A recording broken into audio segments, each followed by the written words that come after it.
sa Cebu Lechon. Ayo. Oy! Long time no see, but now see now. Duha. Mana akong biyahe? Ikaw si Marco, no? Uy! Subscriber mo, ano? Din, Fred? Uy, ikaw may nagsabot? Ikaw mo'y... Ikaw may nagsabot?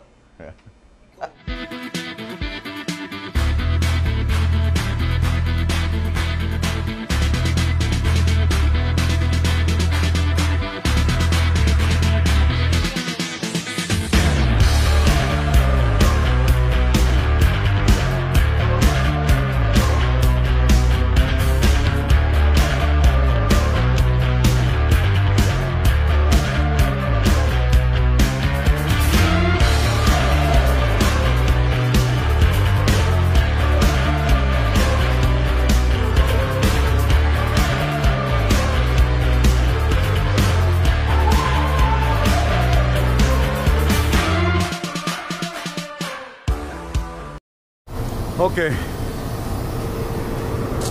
This is the last piece that I have to unload.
There you go.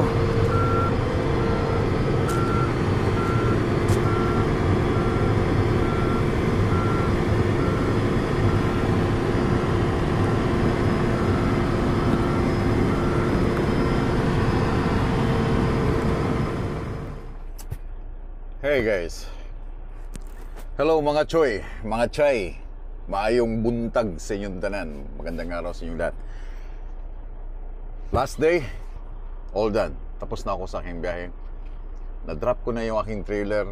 Nailipat ko na yung aking mga chain kasi for 1 month akong mawawala. So gusto nila yung trailer i-drop na lang. Kunin ko lahat yung mga gamit ko kasi baka gamitin ng iba. Yung mga chain na pinutol ko na ginagamit ko sa load kasi pag sobrang mahaba, it takes time. Magtatali ka pa ng chain ng mga extra. So may mga putol akong chain. Pinarga ko na. Na-drop ko na yung trailer. Yung nakita ninyo. Tapos na. It's all done.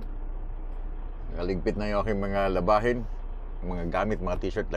Laging nagpapalit ng mga t-shirt. Mga gamit ko ito sa likod. Hawas tanan. Tanggal lahat dahil uwi na sa bahay. Ang pizza ngayon ay 23 ng August. Sinushoot ko to ngayon. 23 ng August. Friday. So 28 yung aming flight, 29 yung aming flight pa, 28 from here, flight namin Vancouver, and then Vancouver 29 na madaling araw, dating kami ng 30 sa Pilipinas. Anyway, meron pa akong mga package dito na hindi pa na-unbox, okay? But bago yung sasagutin ko yung mga question, bago ko tapusin tong ating tracking vlog, kasi ang sunod nito ay vacation vlog. May mga package kasing dumating sa akin. Yung una kong na-unbox, yung nasa likod na camping tent na to-throw mo lang, no? Napanood nyo sa previous video. But ito, meron pa uling isang... Okay.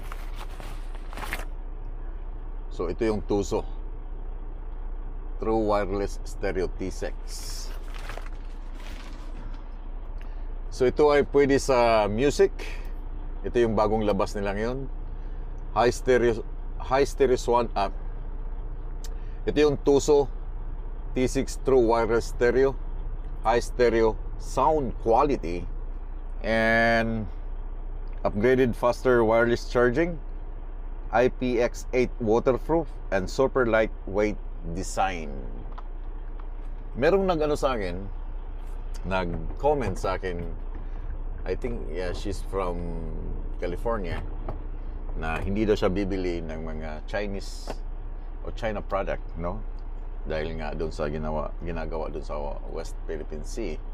But you know what?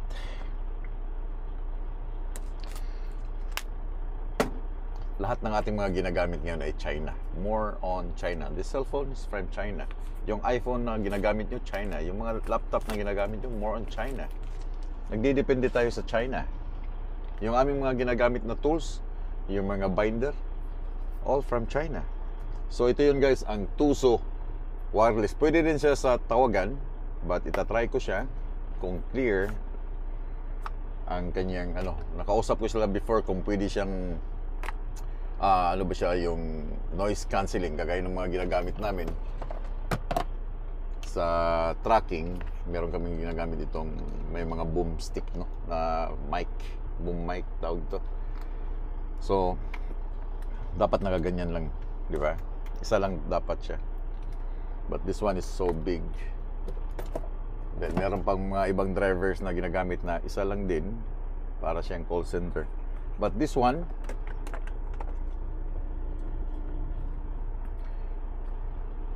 wireless stereo. I don't know kung pwede. Wow.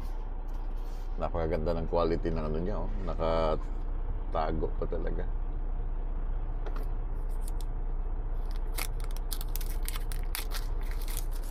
Sana hindi ito yung mga mumurahing ano lang. Meron sila sa Amazon yung link nito. Ilalagay ko dyan sa aking description. Oh, nice.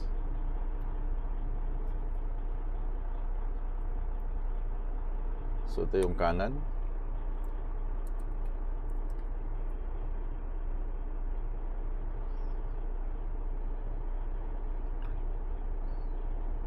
So parang ganyan yung pagkalagay. Parang wala akong naririnig eh. Parang nasa ilalim ako ng tubig. So ito na rin yung parang sa iPhone style. Nandito na yung charger niya. Fast wireless charger daw to. So anyway, try it. So ang gagamitin ko lang, try ko lang siya ha.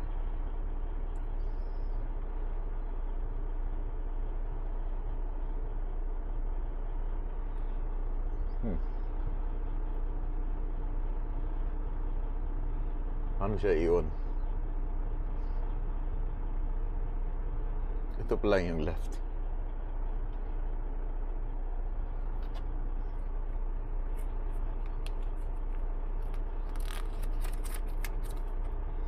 Okay, nandito sa kanyang manual. Pag once na na-release na siya sa kanyang lalagyan, magpe-pairing na siya ng Bluetooth. Let's try. Or baka low-bat.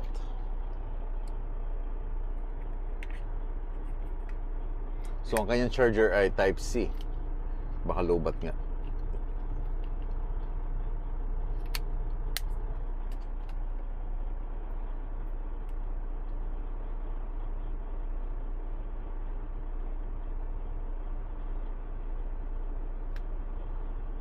Low-bat nga siya. Anyway, babalikan ko yan mamaya. So, bago ko tapusin tong tracking series, mga choy, mga chai, sasagutin ko lang yung mga questions ninyo na nabasa ko dun sa comment box. Unahin natin. Rolando Padilla. Lagi akong nanonood ng videos mo. Ask ko lang kung na-involve ka na ba sa vehicular accident. Wala pa. Wag naman sana, no? And si Borja Patrick Idol, ask ko lang kung ma-damage yung karga ko during sa travel, ma-charge ka ba o babayaran mo ba? Hindi po. Once na ang load, okay, merong tinatawag dito na once ang load namin na isalpak na sa trailer, may insurance na yan. So dito sa trip sheet ng Q-Line, sa bill of lading ng Q-Line, may nakalagay dito declared value. Declared value. Okay? So dito sa declared value, maximum of value of $2 per pound if undeclared value. So kung hindi mo to pipilapan, itong declared value na portion dito, okay, meron kang kargang mga backhoe, meron kang kargang mga malalaking load or mga farm equipment or kahit hindi farm equipment, at hindi mo pinilapan tong declared value ng Q-Line, so ang mahulog sa kanya kung ilang pounds siya, okay, ilang pound ang truck, example 30,000 pounds, nakalagay dito ay $2 per pound if undeclared. Okay, if undeclared, kung hindi mo dineclared. Pero kung hindi mo na-miss itong lahat ng portion, depende kung Canada and US, kasi dalawa to, Canada and US. So kung sa US ka mag-load, X mo yung Canada, lagyan mo ng declared value, like sulatan mo na agad siya, lagyan mo ng, ang pinaka-minimum namin is $1 million.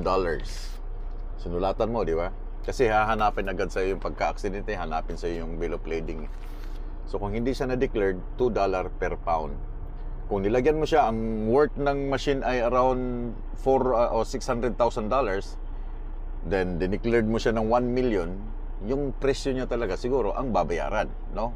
Wala kang babayaran doon, yung driver wala kang babayaran. Magagasgasan lang yung lisensya mo. It depends doon sa situation. Kung ikaw yung may problema, ikaw yung nakabangga, or ikaw yung binangga sa likod, libre ka. So, sa trip sheet ng Q-Line, meron kaming declared value. Kahit anong load na ikarga sa'yo, kahit kahoy, kahit anong machine na pwedeng na ikakarga sa likod, lagi siyang merong declared value. Pipil-upan ito ng mga drivers ng Q-Line. So, description, serial number, shipper name, receiver name, and then shipper, papipirmahan, driver ng Q-Line, kung nakailang driver, nakailang hulog, nakailang drop tong trailer bago na i-deliver. So may mga portion dito. Tarp, POPs, reserver.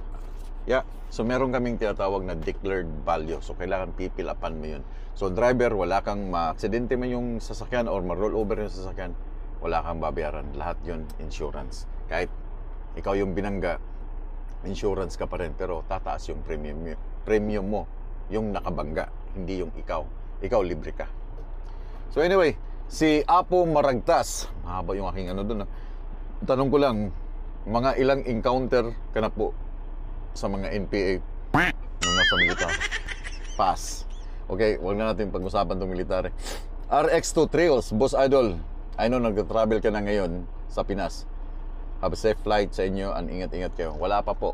Ngayon ay August 23, nandito pa kami sa Canada as of now. So wala pang travel. By next week pa. Darating ang Sabado, Linggo, din next week. And si Boy Love This, Forever 569, good day. May violation or any law sa USA or Canada pag marumi ang truck and trailer? I think yung California, stricto sila sa cleanliness, stricto sila sa truck, pero wala namang violation. Pero as driver, ikaw yung nagmamaniho, magre-reflect kasi yun sa'yo. Pag maruming sobrang dumi na ng truck mo, magre-reflect yun sa driver. So kailangan, kung yung company mo ay pinapayagan kayong maglinis ng inyong truck sa Amerika, sa mga blow beacon, then do it. Magpahugas ka ng truck, kasi mas maganda yung nirarampa mo, kahit hindi sa aking ton truck, hindi sa atin ton truck, sa company truck, nirarampa mo yung truck mo sa highway ng mga sa Amerika, malinis, di ba? Kahit luma na siya, pero malinis. Huwag naman yung galing ka na dito sa Canada, sa sobrang putik dito dahil galing ka doon sa mga masusukal na load, at dinala mo sa Amerika na ang gulong mo ay halos may mga putik pa yung gilid, yung side, itatakbo mo. Hindi to Pilipinas. Okay? Pahugas ka talaga. Kami, Wala kaming problema sa Q-line. Kahit ilang beses kami magpahugas dyan sa Blue Beacon sa US. Basta as long na malinis ang truck. Kasi nire-represent mo yung company name. No? So, kailangan laging malinis ang truck. Walang penalty doon. And si Fritz Ferres, wow, your longer car wash tractor over time, how much payment? So amazing, self-decision taker. So yung pagbabayad doon sa yung vlog ko na merong mabaho yung area ng mga Indiano, yung area na mabaho yung tubig, mabaho yung mabaho. Bayad kasi yung per minute. I don't know kung magkano, pero hindi ako satisfied. Ang problema dito sa Canada, guys, yung truck wash. Yung truck wash. Wala kaming truck wash dito sa Canada na kagaya sa Amerika na Blue Beacon na within 10 minutes tapos na yung truck mo. Within 10 minutes kasi ang daming pila nun. 10 minutes tapos na, malinis na, makintab na, everything is good kasi ang dami nilang gumagawa. Pagpasok mo pa lang sa loob, binibira na agad nila ng tubig. Mayroon na silang mga liquid na nilalagay para matanggal agad yung mga bugs. Then pag nakapwesto ka na doon sa pinakadulo, ikaw na talaga yung tinitira. 4 na tao dito, 4 or 5 sa kanan, 5 dito. Iba yung nagtatrabaho sa truck, iba yung nagtatrabaho sa trailer, kaya mas mabilis. Yung sa Indiano, minutes kasi ako naghuhugas. Instead na sila maghugas, but it takes time kasi dalawa lang yung gumagawa doon sa area. Kaya abutin ako ng siyam-siyam, then daming kwento. So ako na lang, nilinis ko lang truck, then get out. And day off ni Goryo TV. And kanusa ka muli sa Pilipinas, meet and greet unta someday. Anong meet and greet? Kaya sinabi ko nga before, I don't know if merong meet and greet kasi nga hindi ako artista para meron tayong meet and greet. Kung makakasalubong ko kayo, puntahan ninyo sa aking Facebook kasi mag-update ako kung nasaan kami. Malay mo, nandun ka sa area. Mag-meet tayo, kwentuhan tayo saglit, kumain tayo saglit, di ba? Pero yung meet and greet, wala na yun dahil hindi ako artista, guys. Si Ralph David Alvarez, present po ulit ako, Marco. Sana po makapasok ako sa trucking. Gusto po ko sanang maging isang truck driver dito sa Canada. Sana din po magkita tayo sa personal. Nasa Saskatoon po ako bukas. Sana andun po kayo sa garahe ng Q-Line. Wala na po ako sa Q-Line. Malis na, malis. Tumigil na po ako sa biyahe dahil magbabakasyon ako. Well, good luck. Bagong driver. Lahat tayo nagsisimula sa wala. Lahat tayo nagsisimula from zero. Experience, and so on and so on. Kaya, good luck. Huwag kang tumigil. Nandyan ka na. Kung meron ka ng license, then, pursue mo yung gusto mo. Remember, guys, trucking is not a job. It's a lifestyle. And Marbert, Kuya Marco, silent viewer. Hindi ka na silent viewer ngayon. Napansin ko lang sa ilang videos mo, sa isang part ng headset ko ang gumagana. Baka yung headset mo ay sira and isa na lang yung gumagana. But chinek ko nga kanina itong aking DJI na transmitter kung kailangan akong merong isi-set up kasi napapansin ko rin parang isang parang isang side lang din yung parang sa maglalagay ka ng headset, parang isang side lang din. Kaya pasensya na. Pag-aaralan ko sa YouTube kung anong kailangan i-update dito, anong mas magandang setup para sa audio. Okay? Maraming salamat sa heads up. Indian Kyrie Singh, Indiano. I'm not a Filipino but I really enjoyed watching your videos. Nakakatuwa ka kasi panoorin. Nakakatuwa kayong panoorin. Para pala akong clown nito, no? Nakakatuwa. Anyway, thank you so much. And Grounds OR5MT, Loads, gawan mo ng playlist yung video mo para diretso-diretso ang mga pinapanood ko. Well guys, meron akong playlist dyan. Matagal na yan. Okay? Puntahan niyo sa aking, pag binuksan niyo yung YouTube ko, then home videos, then community, meron niyang playlist dyan. Merong playlist dyan. Lahat ng mga videos ko ay may playlist dyan. Click nyo lang yan, sunod-sunod yan, all the way. Kung gusto nyo mag-movie marathon, from the start, from ice road tracking all the way, or from pulse hauling, from torque, then nakarating dito, 1,000 videos lahat yung nandyan sa aking playlist. Kasama itong inyong pinapanood ngayon. I-play nyo yan. Sigurado ako, mga 3 araw, hindi nyo pa mauubos yung aking videos. Anyway, Mark Garo, I recently moved to Washington State from Hawaii and I have family of 3, 4-year-old yung anak namin ni Mrs. Tanong ko lang kung mas maganda city driver or regional or OTR po. Thank you so much. Ingat palagi sa biyahe and God bless. Well, ito yung maganda yung tanong ni Mark. Galing siyang Hawaii, nag-move sa Washington. Kasi Hawaii, Washington State, I think Washington State dyan sa may Oregon, I think. Now, kausapin mo yung asawa mo kung okay ba sa kanya na mag-OTR ka, okay ba sa kanya mag-regional ka. Regional, I think, every weekend, every other day, uuwi. Depende sa prefer ninyo mag-asawa. Kung meron kang maliit na anak, kung yung asawa mo nakapag-drive, which is good, kung okay sa kanya, naiiwanan siya for a couple of days, couple of weeks, which is good sa kanya, then pwede ka mag-OTR. But remember guys, yung OTR o yung tinatawag namin dito sa Canada, sa Amerika, ang tawag nila ay OTR, over the road. Dito sa Canada, ang tawag dito ay long haul. Okay, mahaba. Itong ginagawa ko ngayon ay long haul. City driver, every night home. Okay, may every night home. Regional, every other day. Maybe 3 days ka mawawala, 2 days, then home. Okay? Ang pinaka-worst, ang pinaka-mahaba, itong long haul. Kasi Canada to America yung biyahe mo. So it takes weeks.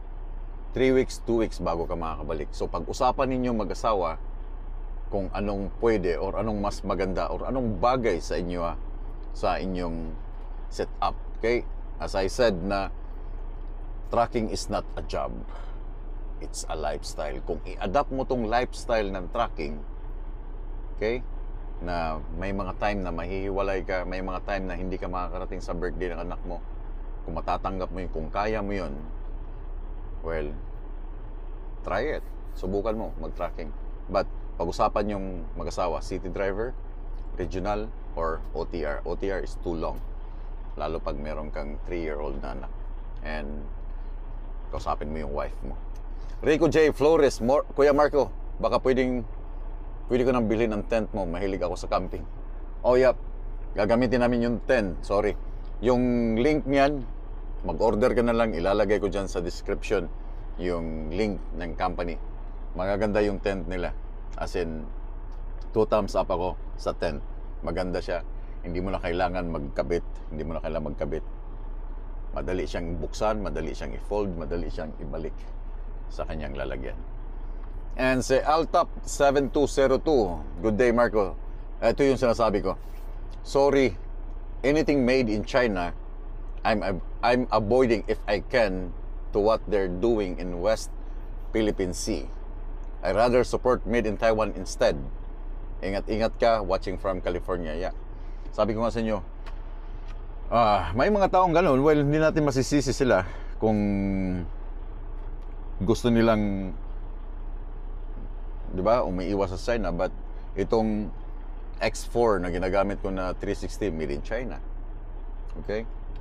This phone is made in China. Saan natin? Hirap. This one is made in China. This one, made in, hindi China to. Ano pa mga made in China? Everything is made in China, guys. This one, made in China. Para sigurado. Kita nyo ba? Made in China. Made in China, pero ang brand niya, Amerika. Kasi mas mura ang labor sa China compared dito sa Amerika at sa Canada. Kaya, pero first class, right? So lahat ng mga ginagamit natin halos ay made in China. Yung ginagamit namin dito sa truck, made in China. Pero itong truck, hindi siya made in China, made in US. Some of the parts ng truck ay made in the Philippines, yung mga wires. Okay? So, it's up to you kung masyado nating dinidibdib yung West Philippine Sea kasi nasa ating mga presidente na yan, sa mga pinuno ng ating bansa kung paano nila resolbahin. Pero mostly lahat tayo ngayon gumagamit ng made in China.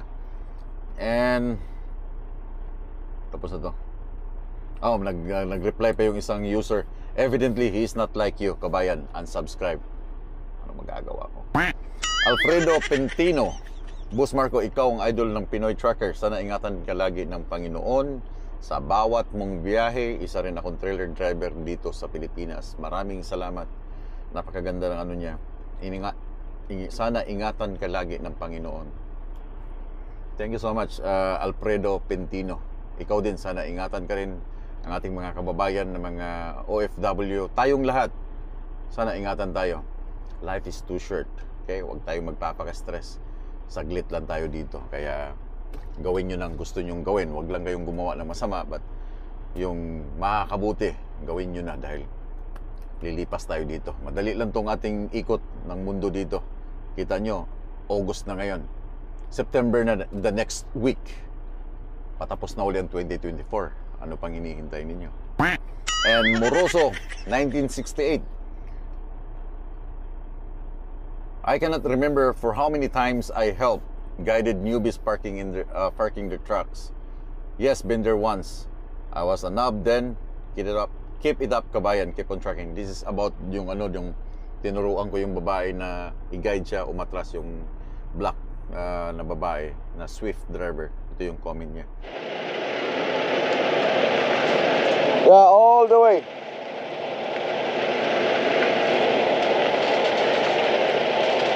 All the way. Okay, hold like that all the way. Go. All the way. Come on, come on. It's okay. It's okay. It's okay. Go, go. Yeah, it's okay. There's lots of space. Ricky Mechanic, mabuhay Sir Marco. May pwede ba kayo magbigay ng exam test sa pagkuha ng driver's license sa Canada? Pa-email naman po kung mayroon. Salamat. Ilalagay ko dyan yung link ng NPI dyan sa description. Puntahan nyo yung aking description kung alam nyo paano hanapin yung aking description. Puntahan ninyo, ilalagay ko yung link. And ilalagay ko dyan sa screen yung website ng NPI kasi almost the same ng province yung rules. Driving, establish, backing, the same lang. Okay? The same lang. Parehas lang halos lahat. Puntahan niyo sa website, ilalagay ko sa screen yung website ng NPI, i-type niyo sa Google, nandun yung practice na quest nila. Nandun lahat, from class 5, class 1, pagkuha ng air brake, nandun lahat ang exam sample. Parang nag-i-exam ka sa cellphone or sa computer, puntahan mo lang yung website na ilalagay ko dyan sa screen. Type niyo sa Google. Nandun lahat. Para ma-practice yung mga gustong mag-drive dito sa Canada, ma-practice kayo. Kasi the same lang yan. Pagkuha mo ng license, kailangan mong kumuha mo ng learners na class 1. That's $10 dito sa Manitoba. Sa computer, kukuha ka sa computer, then papalitan na yung lisensya mo from class 5, class 1L. Okay? So, ilalagay ko dyan sa description or nandyan sa screen ninyo, www.mpi.mb.gov or .ca. Nandyan sa screen. And si Melvin S. Gibara, para saan po yung solar nasa bubong ng aming truck? Pati ako, hindi ko rin alam kung bakit may solar kami dyan. I think ginagamit yan para mag-charge yung aming mga equipments dito. But I don't know dahil meron din kaming generator sa likod na mag-charge ng aming baterya. Pero wala akong idea. Natanong ko na yan before sa opisina. Hindi rin. Sino bang tinanong ko doon na hindi rin alam kung bakit merong solar. Kung napapansin niyo sa aming tuktok ng truck, meron kaming solar doon na medyo malapad. Wala akong idea.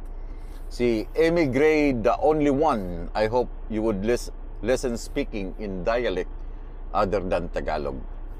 Because I enjoy your vlogs but sometimes I cannot understand what you are saying. Pasensya na if nagbibisaya ako. Sinisingit ko minsan ang Bisaya dahil yung aking dila po, sabi nga ni Virgilio, si Popong daw, sabi niya lang, yung aking dila is pilipit minsan pag nagtatagalog. Pinipilit ko lang para maging perfecto, pero hindi naman talaga perfect. Pero matigas yung dila naming mga Bisaya. Okay?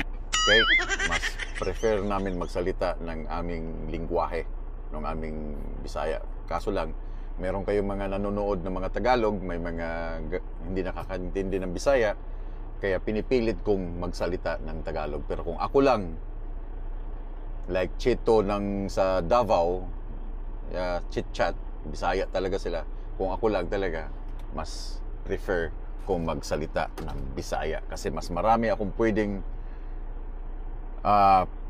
patawa na mga lingwahe sa Bisaya than Tagalog. Okay? Kasi pag nagbibisaya ako, marami akong mga joke na ganyan. Kaya, well, sorry, maraming salamat sa comment mo.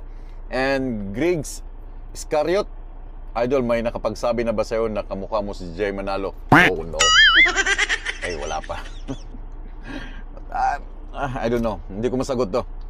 Sammy Dex, wala ba'y kawatan tolls dia, Idol? Sa Pilipinas, daghan ilogan ka pa, sama na sa gawas. Yeah, yung mga nilalagay namin dito sa trailer, yung mga hook namin, yung mga half inch, yung mga binder, kung ano yung mga nilalagay namin sa likod ng truck. So far, so good. Wala namang kumukuha. Pero, depende sa state, depende sa lugar na pinupuntahan mo. Well, kung nanakawin nila, so be it. Nakawin nila. And Nax Meir, yeah, shout out to you, Nax Meir 911. Marco, how it's going there? Brother, I see you're keeping yourself occupied like always. We're heading home at the end of this week, a month, 2 weeks with the family, and off again to the Middle East rotation. I hope all is well with you and your family. To all Filipinos, sabi niya, to all Filipinos, thank you for your kind hospitality here in the Philippines. Isa siyang sundalo na nakabase sa Pilipinas, si Nax Meir. To all Filipinos, thank you for your hospitality. Yan ang ating sa Pilipinas. Pagiging Pilipino, yung hospitality, pero wala tayong maraming hospital. Pero meron tayong hospitality. Joke lang. Anyway, Nax, take care, swords. And Gio Mat TV, unsafe na yan, Lods. Pag oras na bumigay yan, isisisi yan sa'yo. Sabihin sa'yo, alam mo na namang pinagpalitan na at ginamit mo pa, yan ang sasabihin sa'yo. Well, yung tinutukoy niya ay yung binder na nilinis ko nung nag-off ako sa White Court. Sa Q-Line kasi, ang mga driver abusive sa mga tools. Kahit pwede pa, medyo matigas lang ng konti, tapon. Okay? Ako kasi pag medyo gamit siya sa akin, pwede ko siyang gamitin, kinukuha ko at nililinis. Hindi siya sira, hindi siya defective. Pwede pa siya pero kinalawang lang yung ilalim ng tools na nililinis ko.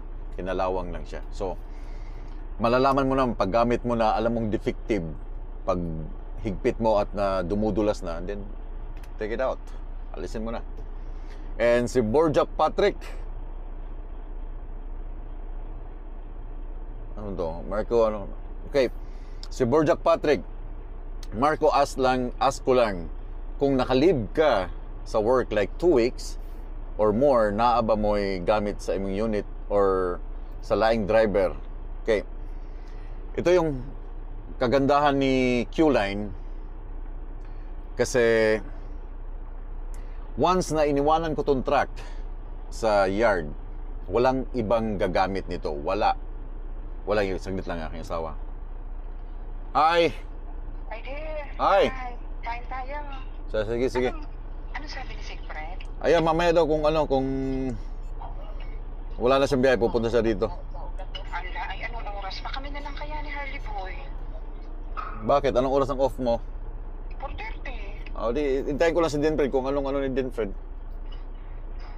Kasi pati si ate nag-worry eh. Ba't yung nag-worry? Nandito na nga, mag-worry pa. Ang tagal mo nag- Ay, it's okay. No worries. It's okay. It's okay. No worries. Take your time, guys. Pauwi na ako. Huwag niyo online. Nandito lang ako sa truck. It's okay. Kasi kung hindi kami na lang ni Harley Boy. Yeah, mamaya na nagbabalag ako. Oh, sige.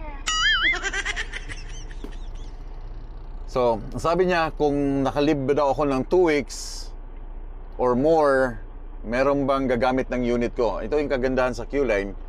Kahit 1 month kang mag-off, walang gagalaw nito. Walang ibang gagamit nito, hindi gagamitin ng city driver to. Dahil dito sa Q-Line, may kanya-kanya kaming unit. Okay? Hindi niya, wala yung driver niyan, gamitin mo yan, bumiyahe ka muna ng Amerika. Hindi. Lahat ng gamit mo dito, nandito lang to, naka-steady lang to. Iwanan mo lang dyan sa side, o iwanan ko lang dito. Kasi ito, ngayon, gagawin ba to, may sira to. Yung EPU ko ay bumigay na talaga kagabi. Talagang bumuhos na yung langis.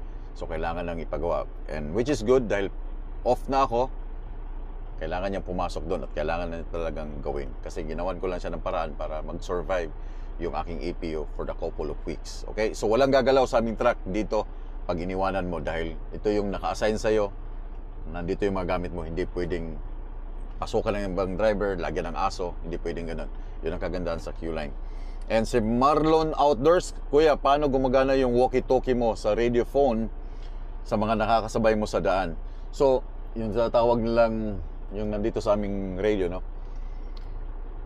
Meron kaming antina, nakakasagap kami sa highway. Tapos meron kaming channel na tinatawag pag sa US and Canada, Channel 19. That's basic or pinaka-common na channel ng mga truckers. Kaya nakakasagap kami ng mga information, lalo pag winter time, may mga aksidente along the way sa unahan o magpi-feedback sa, hey guys, westbound drivers, careful, merong accident dyan. So nakakasagap kami. Pag meron kang pilot, hindi kami pupunta doon sa channel ng 19. So gagawa kami, may mga channel dito. Lilipat kami ng ibang channel para kami lang yung nag-uusap. Hindi kami na-intercept ng ibang mga trackers. Kasi may mga ibang trackers din, naglilipat din sila ng channel. But kami, anong mas magandang channel na prefer sa'yo, doon tayo. Pero pag dito sa Canada, meron kaming BHF and then meron kaming sariling channel na Q-Line channel. Nakaprogram talaga yan. Kami lang talaga ng mga Q-Line na nakapag-usap, lalo pag doon sa Ice Road.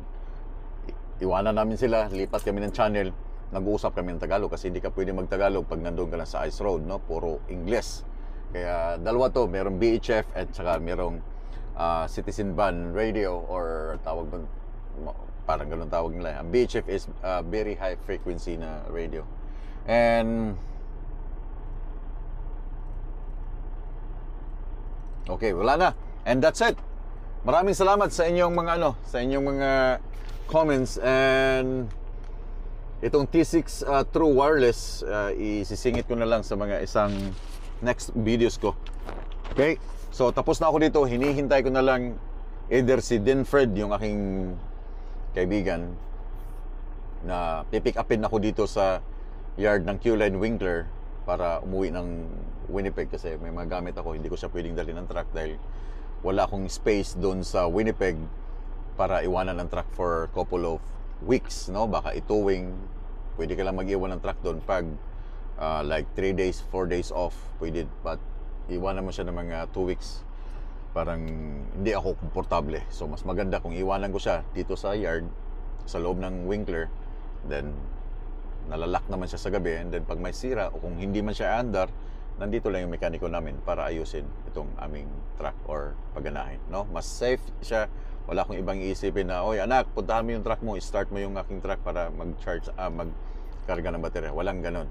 So dito ko na lang siya iwanan din. Hintayin ko lang si Denfred, kung makakarating si Denfred or yung aking family pagkatapos na ng work, ta-travel sila from Winnipeg papunta dito sa dito sa Winkler, 1 hour and a half para pick upin ako. And shoutout nga pala sa lahat ng mga taga Morden.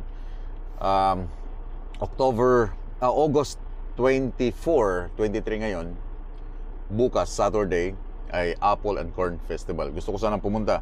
Tama-tama sana at wala akong biyahe, but marami kaming gagawin. Preparation sa aming mga dadalhin pabalik ng Pilipinas. So, enjoy sa inyong festival dito sa Morden. Magandang pumasyal dito mga taga Winnipeg or taga Manitoba. Pasyalan nitong Morden dahil meron silang free corn dito. Napakatamis ng kanilang mga mais na binibigay. Meron silang mga parade. Okay? So, daghang salamat guys. I'll see you guys next videos. Okay? Baka pagdating ni Denfred, bibideo kami or kakain kami. Then mayroon pa kaming couple of days na mag-vlog bago ang flight. Sa mga hindi pa naka-follow sa akin sa Facebook, nandyan sa screen niyo yung aking Facebook profile or Facebook ano ba yan, i-follow nyo lang ako para sa update sa mga ibang videos kasi minsan nag-upload ako una sa Facebook bago ang YouTube.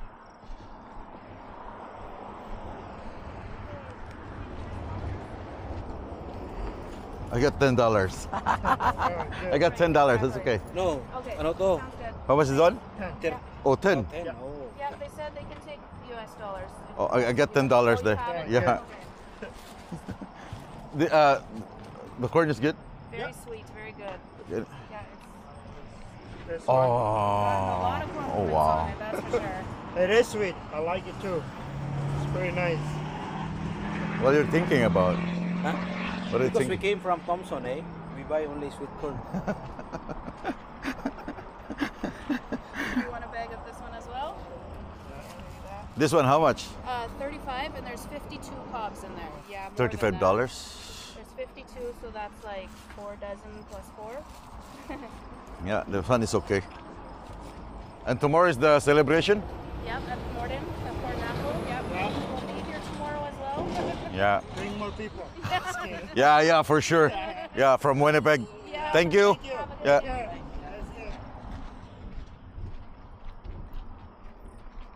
$10. Kasi pag bibili ka sa tindahan, Walmart, mahal. Tapos pilian na.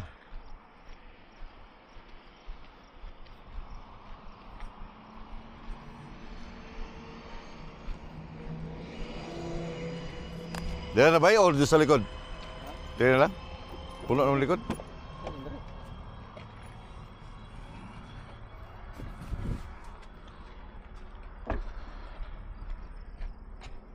Sinundo ako ni Dinfred.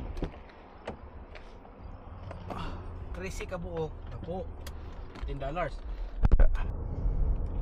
Swerte ko, no? Sundo niya. Love ko ikuhanin niya. Love ko ikuhanin niya akong amigo. Layo kayo, 1 hour and 30 minutes. 30 minutes ba? Sinundo niya ako dito sa Winkler. Kaya wala mo ko sakinan. Kung kagang nga, gitagan sa highway, ano, siksik ang ligid, oh. Nipis kang ligid. Laida kita na ako. Tulba ang design, no? Kakarga na wala, kaduha na ako karga ni. Katulo na dahil, katulo. Mo ni dali kay secure. Gara sa iyang mga ano, tiil niyo. 8 ka kadina. Sprayer. Mubuka mo na yung gilid na. Mubuka mo na yung gilid.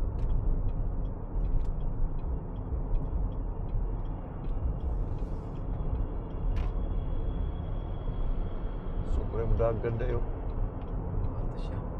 60 km/h.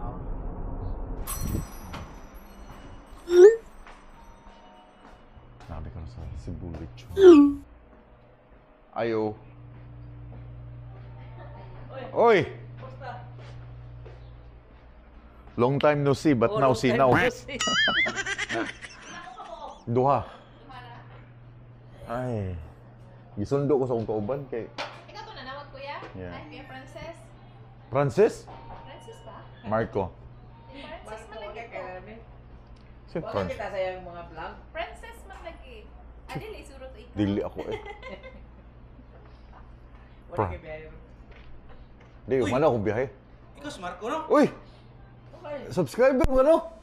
Dinfred? Ikaw ay nagsabot. Ikaw mo eh. Ikaw ay nagsabot. Ikaw ano inspire? Gisundo ko niya kay bakasyon ko. Oo, asa man? Pilipinas. Pila ka buwan? Di, ikaw na, mga 20 days ra. Pakanta. Picture ang taong doon eh. Ako si Nipuloy. Biyaw. Gigi, picture. Sorry, picture. Ang ino nga. Ang regards nito. Eh, Okay. Kere de 1, 2, 3, so... may paspuloy kay. Going down dito. May paspuloy kay tuwa sa kuan, tuwa sa Bay Puloy, shout out sa'yo. Tuwa sa Florida tao, nagpainit. Painit. Sa pa ba yun? Sa pa yung order mo? May na, nakatagpo ganyan yung day off. Gaanihan na sa drin, no? Sige mo na siya. Okay. Kuha mo kani. So okay ako pa din doon. Ngaro mong simbahan di ako sa Merlington. Mo dahil pag kuman yung gaon, Asaman mo. diri raw. Pero parang naitabi-tabi ba? Ano ito mo ay? Patagap mo dali. Matagag ni? Diri. Pila ka rice? Ay, So, hapra ko half? Dako mo ng glass din, no? Medyo. Yeah, o tag-isa ramit eh. Ay, nako. Sinuglog ako. Oh my God. Mintras wala pag-play yan ko. Ha? Masa nga sus? Ano eh? Ano? Alas na siya. Oh! Where? Oh, busog sa sinuglaw. Sinuglaw? Sinuglaw ate, sinuglaw. Hi. It's a vlog takeover. Hello. Hello. Ba't ang wide naman ng camera na to?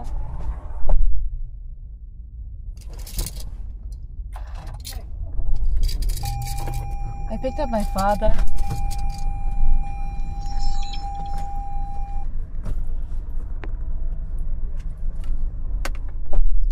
Quality, ah. 3 channels started. And they're making hakot.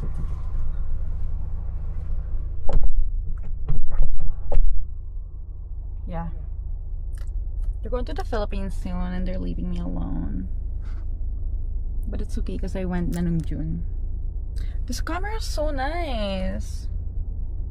Mahal naman kasi ng camera na to. Whoa! Whoa! Whoa! Whoa! Shucks. How do I turn it off? Picture. Picture. The mais. Open. O, dyan, dyan. Ah, di. Dali mo pala, anak.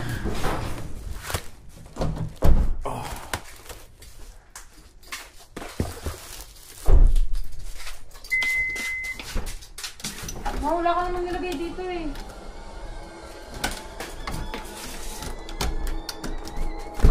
Wala, bakit ayaw magbukas?